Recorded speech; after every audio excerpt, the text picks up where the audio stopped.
right, we've now been joined by Joey Logano, driver of the number 22 Ford for Team Penske. Joey, thank you so much for joining us. One of the things I wanted to ask you about is you are up for an ESPY Award this year. It's my understanding you will also be making the trip Yes. to be a part of the ESPYs, but I just wanted to ask you about being nominated, but also like what it's like to have a night where sports is celebrated to the caliber that it is at the ESPYs. Yeah, I mean, as somebody that likes watching sports and enjoys that, going to the ESPYs alone is a really cool opportunity to see everybody, meet a lot of people. So you got to take advantage of that opportunity. But being nominated is really cool.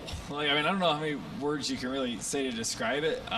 You just look at the other drivers that are in the runnings as well. I mean, they're world-class drivers. So to have your name even mentioned with them is a pretty special thing for sure. So, hopefully it goes really well. You never know how it works, but I'll be there. If we do win, I'll be as surprised as anybody. So it'll be a fun experience either way, and worth the trip for sure. All right, we'll go ahead and go to questions for Joe. If you have one, raise your hand. We'll start up front here with Jordan, and then we'll go to Bob. Hey, Jordan Bianchi, The Athletic. Do you have a favorite part of this circuit that you really enjoy? Any street courses that I know of, at least, where you have long straightaways with literally no runoff, so the risk is huge here. When you go to push it, you send it in there a little bit too far, and we've seen it, right, where cars that go straight, boom, into the tire barrier. So you don't have the ability to make mistakes and just turn around and get back going again. So a little different than other road courses where a lot of times you'll maybe overdrive the car to find the limits and practice and stuff like that. You can't afford to do that here, right? You push it a little too hard, you crash. There is no, right, you lock up the tires, you wheel hop in there, you're going to hit the wall. So it's a different approach for sure. That on top of the bumps and the track's just it's unpredictable for those reasons. You think you're in a good spot. If you're offline a couple feet, you hit a new bump you didn't know was there. Next thing you know, you're going for a ride. So you need to look at some of these corners. They're really tricky. They're tight. Is there one part better than the others? I don't know.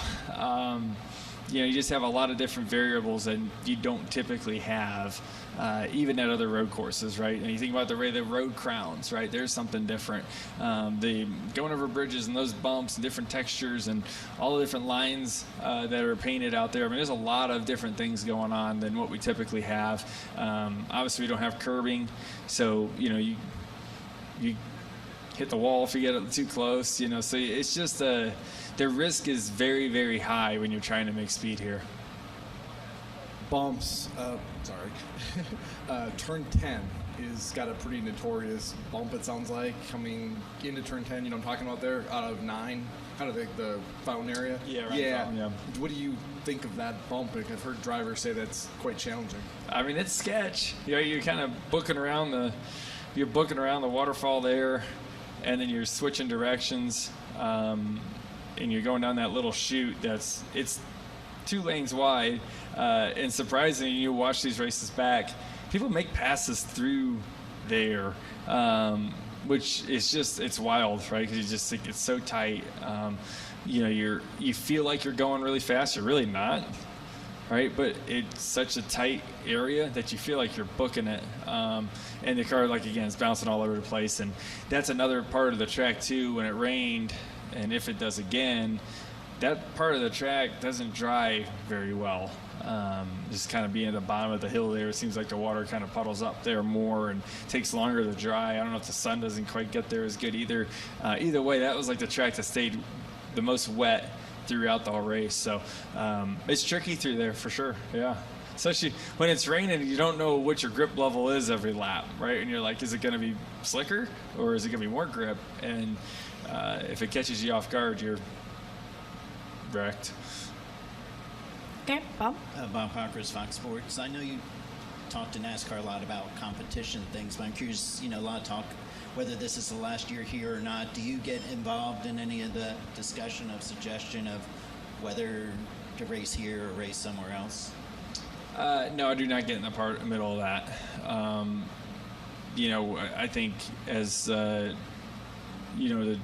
speaking for, I guess, myself and maybe some of the driver council and those type of things, we try to, help when whether there's a new venue or a venue we've gone to and adjustments that we think would be better, right? Great example of that was Mexico City when we were there, whether it's the tire barriers that you've seen in a lot of the corners through the S's. That was all through the driver council and Jeff Burton and everybody working together with NASCAR to help,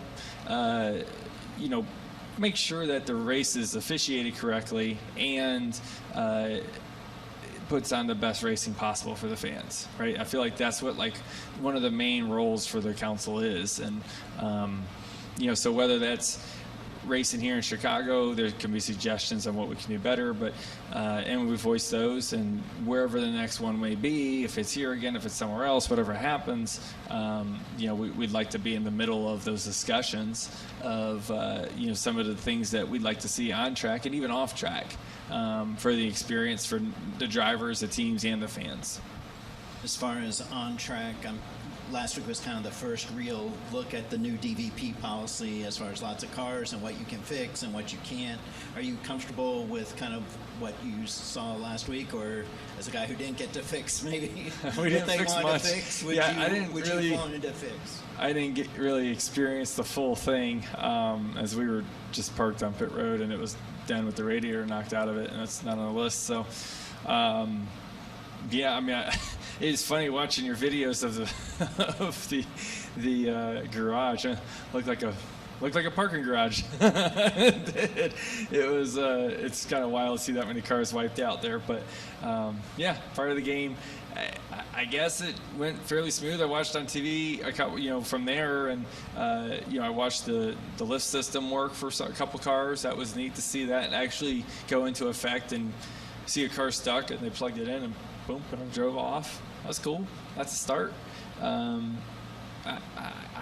wasn't in the middle of any DVP, nor were any of our cars really to speak of to know any little details and things like that. But it seems like the rules are pretty clear. All right. Additional questions? We'll go to Jay. Hi, Jay Cohen, Associated Press. You talked about a bunch of the tricky areas around this course. Is this sort of like a patience exercise almost for you guys in the sense of knowing when to maybe be conservative inside some of these turns and when you have to get going? Yeah, it's easy to say that until Shane's out there a second faster than you, and you got to go put yourself in some uncomfortable situations, right? Like, it's easy to say that, but you got to figure out how to go fast. And last I checked with this car, there's no going fast in your comfort zone. You just got to be pushing outside of where you feel like you're comfortable, and this track's no exception to it. If anything, it's just a little bit more out of your comfort zone, probably because we haven't done it much, right? Like we're not road racers to speak of, right? There's only one out there that really is, and so all of us are in a way playing catch up. You mentioned you answered about like versus Chicago versus going to another place and et cetera. Like, how would you like to see NASCAR balance the difference of, taking the sport into new venues and new places and generating the buzz that comes along with that, with, establishing a foothold in a market like downtown Chicago and the city, and maybe being able to keep those new fans coming after 3 years or so? I could probably go a couple different directions on that. I think I'm always a big fan of going to new facilities because it's worked every single time. And I got to go back to just thinking about early in my career when we never did anything like this, right? I mean, it was the same schedule. You guys remember, it was the same schedule every year for decades. Like nothing changed. A big change would be like moving a date a couple weeks from where it was, right? Like it wasn't changing anything. Now we're going to new venues, right? And you got to think of Road America. We're not too far from there. That was a huge success. The LA Coliseum, the first couple of years, huge success, right? So I think if you do it too long, it gets stale. I think there's tracks that are part of our roots that we must go to. But I think there's like a handful of tracks that should be kind of like maybe on a 3-year term kind of thing that can just move around, go to new places, right? I mean, look what happened to Bowman Gray this year. Huge success, new track. People love going to see something new, the unknown, right? The uncertainty of all the teams not knowing what to do. It's fun to watch. You have an idea now of what Chicago is going to look like. Right? We know what Richmond looks like. We know what Daytona is going to look like. When you go to a new facility, you don't know, right? What was Bowman Gray going to look like? We don't really know, right, until we get there. And so I think the newness is important to keep something like that going on in our schedule. That's just my opinion, though. Right, Lee? Lee Spencer, Sirius XM NASCAR Radio and CatchFence.com. What are your thoughts about having 4 road courses and 9 races? Are you kind of happy to get them all out of the way? I mean, with the exception of the Roval and the playoffs, or would you rather see them spread out? I mean, we got to do them. So I'm kind of good either way. I think in the playoffs it needs, you need to have a good mixture of racetracks throughout the 10 weeks. But the other regular season races, I mean, if we're going to do them, then I don't really care. Whatever works best for the schedule and weather and fans and that type of stuff is fine with me. All right, go ahead. Noah Poser, kicking the tires. So Joey, for a driver who seemingly has nothing left to prove in their career, next month it will have been a decade since your last Cup Series win on a road course. So I'm curious if there's any additional motivation or a chip on your shoulder when coming here to prove you're not only capable of contending, but also beating these talented new road racers that have entered the series. Well, you just gave me one. Not that I needed it. I mean, I honestly feel like I have to prove myself every day. I always say, I mean, what you did yesterday is yesterday. Right? Tell me what you're going to do tomorrow. That's the important stuff. The history books and people's memories are short, right? And right, people say, and I say too, you're only as good as your last race, and it really feels that way a lot of times. So.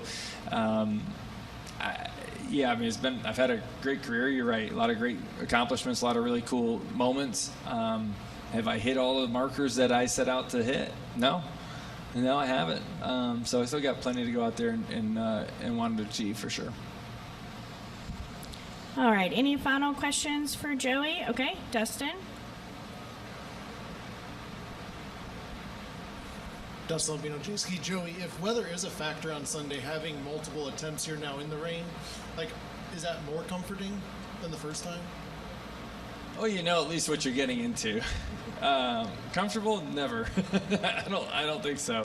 But since the first time here, right? I mean, you look at all the rain races that we've had, and the one that stands out the most to probably everyone is the one in Coda. That was like, okay, that's too far. Now we've gotten to the point where, okay, we can go out there and make laps and race. We know what the right amount of spray is, where everyone can see and feel safe out there. And we've all, you can tell the drivers have all gotten much better at it. Right, the first time we were rain racing, we were all tiptoeing around and everyone's going wicked slow. What are we doing? And now it's instead of survival, is what it was to start, is just don't crash. Now people are they feel better about it. They're more comfortable. They're more aggressive. They're out there racing now, all the way through the field. Right, you used to just see maybe the top 10 cars really racing each other and feeling comfortable enough to get after it, and everyone else was just, if I just don't crash here, I'm going to finish in the top 10. Now. That's not good enough anymore, right? You gotta, it's just the level keeps going up, just like everything else, and everyone's just done more rain racing now to know what to expect as far as grip levels and things they cannot pull off. Yeah, it's fun to watch though. I mean, I do think the rain racing stuff's interesting, especially when you get to the tire strategy piece, right? At what point do you put slicks on versus the rain tire or the wet tire? It gets pretty interesting really quick. All right, Joey, before we let you go, I wanted to ask you one final question. Your team, your social media team, your people shared a video of you recently of taking someone on a ride from the car dealership. Yes. I was just curious, was that something that you enjoy doing, kind of acting in character of Oh, it was a blast. So backstory, this was literally the week after we won the championship in Phoenix. We went to Huntersville Ford in North Carolina, and which are friends with a lot of people there. And this was Ford's idea. They've done this a couple other times with other drivers, and they brought this up to me, and I'm like, yes, like this is what I live for. Like I want to do that so bad, and went undercover, and I was a chicken farmer from Arkansas. My wife and I, we just moved to North Carolina, and we wanted to get a family vehicle. Anyways, that was the story behind the whole thing, and we ended up giving a salesman named Joe, great guy. We scared the hell out of him and made a lot of good jokes. Unfortunately, apparently, a lot of the things we said was not okay, so a lot of it got cut out, but it's amazing if you got the raw footage, which I'm trying to put it all together so I can post the things I can. So more to come, I will say that. So the actual video, the real thing came out great, but we're going to try to get all the outtakes and put them together and do some more cool content behind it, but definitely a fun experience. And we got him. He had no idea, which is crazy. I figured eventually he was going to figure this out, but definitely was a wild experience for Joe. That's awesome. Well, Joey, thank you so much for spending time with us. We really appreciate it. Best of luck this weekend. All righty. Thank you, guys.